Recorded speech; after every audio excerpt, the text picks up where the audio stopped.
The public discourse is saturated with the kinetic. Missile salvos over the desert, the procurement of advanced fighter jets. This is a deliberate misdirection. While legacy media focuses on explosive payloads, the true vector of modern strategic conflict is not the blast radius. It is the engineered silence that precedes it. The global financial and military apparatus does not run on fuel. It runs on data. Trillions in equity transfers, encrypted directives, and real-time targeting solutions flow through a network of undersea fiber optic cables. This is the systemic vulnerability. An asymmetric actor understands that the kinetic cost of sinking a carrier is high. The cost of severing a data artery on the ocean floor is negligible, and the strategic return is exponential. The objective is not destruction, but paralysis, to create a blind Leviathan, a military superpower, technologically supreme, yet severed from its own senses, a command structure dependent on satellite uplinks that have been systematically denied. Battlefield AI, designed to shrink decision cycles, becomes a liability when its data feeds are flatlined. It creates a choice: de-escalate from a position of blindness, or engage a launch-on-warning protocol with zero targeting validation. This is the silent vector. It triggers a solvency crisis before the first shot is even fired, turning a nation's military advantage into an economic liability. This isn't a theory. It is the protocol for confronting a superior conventional force in the 21st century. The war for dominance will be won not with missiles, but with silence. The motive is not ideology, it is solvency. A state facing a technologically and economically superior coalition views conventional warfare as a terminal balance sheet error. It is a guaranteed liquidation of political capital and military assets. This is not a war, it is a solvency crisis. CSIS analysis of the Russian campaign reinforces the model. An extended, unpopular kinetic war becomes an existential domestic liability. The political cost of perceived failure exceeds the physical cost of the conflict. Leadership cannot afford defeat. When you cannot compete symmetrically, as nations like India attempt by procuring advanced Rafale fighters, you are forced to change the game. This is where the pivot to asymmetry becomes a mathematical certainty. Iran's leadership understands it cannot win a dollar-for-dollar, missile-for-missile conflict. Therefore, its primary strategic objective is not to win kinetically, but to externalize its solvency crisis onto the global system. Its primary vector for this is oil. As confirmed by Reuters analysis, the Iran crisis makes oil the starkest swing factor in the global economy. By threatening this choke point, Iran converts its military weakness into maximum economic leverage. This is not a desperate gamble.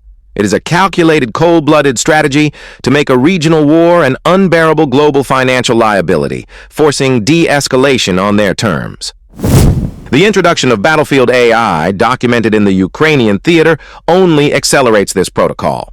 Decision cycles shrink, removing the buffer for diplomacy. This forces the weaker state's hand faster. The final stage of this logic, as reports from the Hindustan Times suggest, is the preparation for a localized nuclear option. The ultimate tool to guarantee the conflict becomes a systemic global threat. The entire financial model of conventional warfare is now insolvent. The kinetic cost-benefit analysis has inverted. According to strategic analysis from the Royal United Services Institute, or RUSI, a $5 million main battle tank can now be neutralized by a $500 drone. This is a 10,000 to 1 cost disparity. It is not an efficiency gain. It is a systemic weaponization of economics. This protocol has a name: the democratization of violence. The barrier to entry for projecting lethal strategic force has collapsed. A nation no longer requires a multi-decade procurement cycle for assets like the Rafale fighter jet to achieve its objectives. The ability to inflict unacceptable kinetic cost is now an off-the-shelf commodity. Technological accelerants, like the battlefield AI currently being deployed in the Ukraine conflict, remove the human operator from the kill chain. This allows for the launch of autonomous swarms operating as asset liquidation systems. The objective is not to win a ground war, but to impose a solvency crisis on the adversary by destroying high-value assets with disposable threats. The math is irrefutable. The conventional map is a liability. Your understanding of geography is obsolete. The new theater of operations is not a location, it is a system. We are witnessing the weaponization of global infrastructure, staged not in the primary conflict zone, but in designated proxy laboratories. Reports of emergent instability from South Africa to Canada are not random noise. They are the early-stage symptoms of a systemic protocol being tested, a distributed attack on Western solvency. These gray zones are live fire environments for calibrating the accelerants of modern warfare. According to DW, the extensive use of battlefield AI in the Ukrainian conflict serves as the primary case study. This is not about a single war. It is about compressing the decision cycle of a state actor to zero, creating a systemic launch-on-warning posture for both economic and kinetic assets. The AI is the vector. The gray zone is the test range. This staging is designed to optimize the primary asymmetric weapon, control over energy choke points. While legacy powers fixate on conventional hardware, like India's procurement of Rafale fighter jets, they are calculating the wrong kinetic cost. The true leverage, as noted by Reuters, is the stark swing factor of oil in an Iran crisis. The instability in these proxy zones is the rehearsal for manipulating that lever, a pre-staged maneuver to trigger a global liquidity crisis on command. The final protocol being normalized in these gray zones is escalation dominance. The discussion of a new localized nuclear bomb for a U.S.-Israel coalition, as reported by the Hindustan Times, is not a weapon of last resort. It is the end game of this asymmetric playbook. The purpose is not mass destruction. It is to make a regional conflict a mathematically unbearable liability for the global financial system. The gray zone is where the political and economic thresholds for such an act are being lowered. This is not a failure of the system. It is the new operating protocol.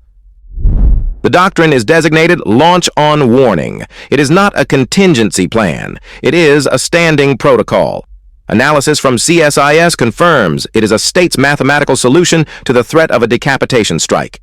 The protocol dictates that a retaliatory launch is triggered upon sensor confirmation of an inbound attack before the kinetic impact. The objective is to guarantee a second strike, rendering a first strike suicidally costly for the aggressor. Time is the critical variable, and it has been compressed to zero. This entire protocol is predicated on a single assumption: the integrity of the sensor data. Satellites, ground-based radar, subsurface sonar. These are no longer just physical assets. They are networked endpoints, vulnerable to digital infiltration. A cyber attack does not need to kinetically destroy a radar installation. It only needs to blind it, creating a data blackout. This is the fog of digital war. When the screens go black, the commander faces a solvency crisis of information. The absence of data is not a neutral event. It is interpreted as a hostile act, the precursor to an overwhelming assault. The launch-on-warning protocol creates a mathematical incentive to assume the worst-case scenario. Waiting for secondary confirmation risks total asset liquidation. Fear becomes the trigger. The commander is forced to launch not on confirmed data, but on the absence of it. This systemic vulnerability is now being supercharged by two accelerants. First, battlefield AI, as deployed in the Ukraine conflict, enables electronic warfare at machine speeds, shrinking the window for a blinding attack to milliseconds. Second, as reports indicate a U.S.-Israel coalition may possess a localized nuclear bomb, the threshold for first use drops. The final equation is irrefutable. An AI-driven blinding attack forces a launch-on-warning response, creating the perfect pretext to deploy a localized nuclear weapon as the only viable option. This is not a system failure. It is the new protocol. The calibration shot will not be kinetic. It will be systemic.